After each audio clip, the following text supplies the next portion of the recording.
I have a problem always seeing the glass half empty, and having experienced the magic of romantic films on the big screen in my formative years, I was sad to see the turn of events with respect to the flavor of the big screen experience just being restricted to mass larger than life action films. The absolute tilt by Hindi cinema to shift away from the romance genre and the underwhelming box office performance of movies like Shyam Singh Roy and Ante Sundara Nikki made me think about the audience really does not have an appetite for feel-good, simplistic romantic films. And in came the Telugu film Sita Ramam. I saw the initial numbers and thought, here we go again. Another beautiful movie that has not been lapped up by the audience, and slowly and steadily the number just became bigger and bigger, restoring my faith in the fact that the audience will resonate with stories if executed well, irrespective of the genre. After multiple recommendations, I went in for, and pardon my pronunciation, the Tamil film Thiruchitrambalam, starring Dhanush and Nithya Menen in lead roles, with just the expectation to be invested in an emotional journey, and my god were you guys spot on about absolutely falling in love with these characters and the world created. The film focuses on a hopeless romantic, casually called Param by everyone, played by Dhanush. He has a shoulder to lean on as his best friend Shobana, played by Nithya Menon, who guides him along the several missteps in this journey. How Param deals with complex relationships within his household comprising of his grandfather and father, and ultimately acknowledges and understands what was always in front of him, forms the basic storyline of this heartwarming and effective film, written and directed by Mitran R. Jawahar.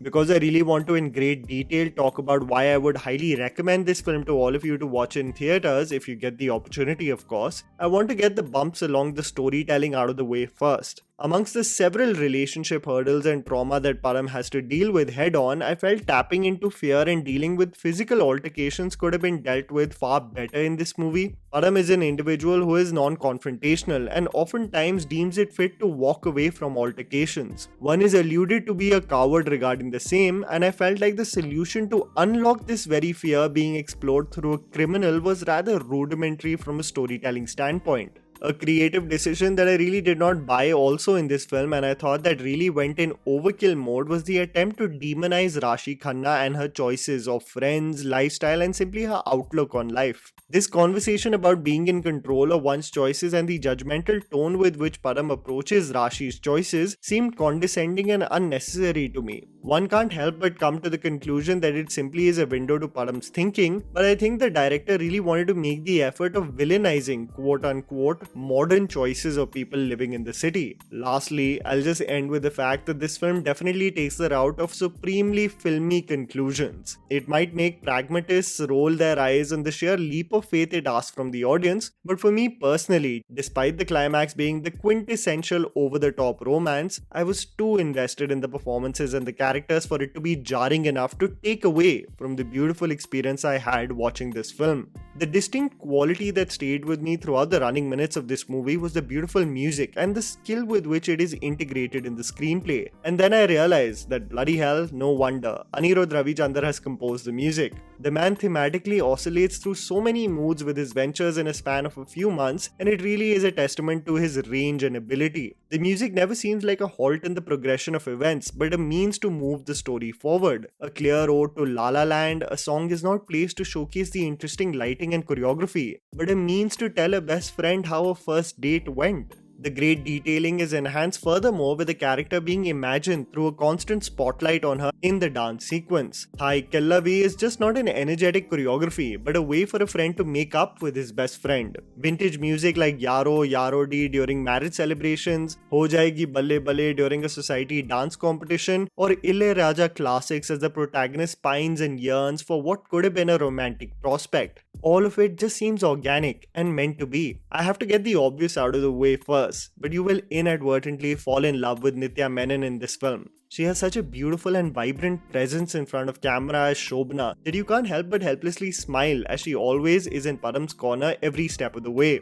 Driven yet invested in his life, she is the friend everyone could ever dream of in their life, but deserves to be acknowledged for sheerly being the ride or die homie. Her smile, her energy, her comfort with Param from a body language perspective, all of it makes for a character that will be remembered this year as one of the most effortless performances by a female lead. There's no doubt about it. The chemistry between her and Dhanush really does seem like banter shared between best friends. There's this physical comfort and familiarity with the way they hit each other, put one's arm over the shoulder. It seems like home, a safe space, and both the actors have really communicated that to perfection. But for me, if you really want to explore the themes touched upon beautifully in this movie, it has to be the three generations of men in the household.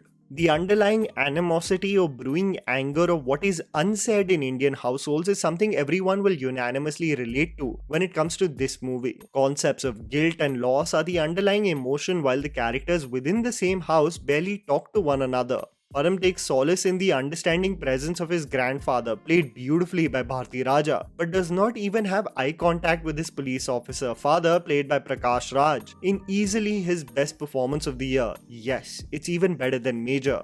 The theme that really connected me was that despite the several hardships one wants to communicate and even settle scores in a relationship bound by blood, the love never goes away. The natural instinct of Param twitching and wanting to help his father who is in dire need of assistance, even communicated through a creak in the door, is the level of detailing in this film that really is something to marvel at. The grandfather acting as a mediator as he is addressed while the son and father argue with one another really made me admire the staging of several sequences. When Prakash Raj is overwhelmed with emotions, the shot stays on his back, following him to his room, but the understated sentiment is understood. In a scene that totally broke me, when there is finally a form of communication between the father and son, absolutely being vulnerable with one another, the characters still don't face each other. Dhanush is overwhelmed facing the camera, teary-eyed. His natural instinct may be to hug his father, but he walks away as the camera pans to the grandfather, who unassumingly had cornered them to finally address one another.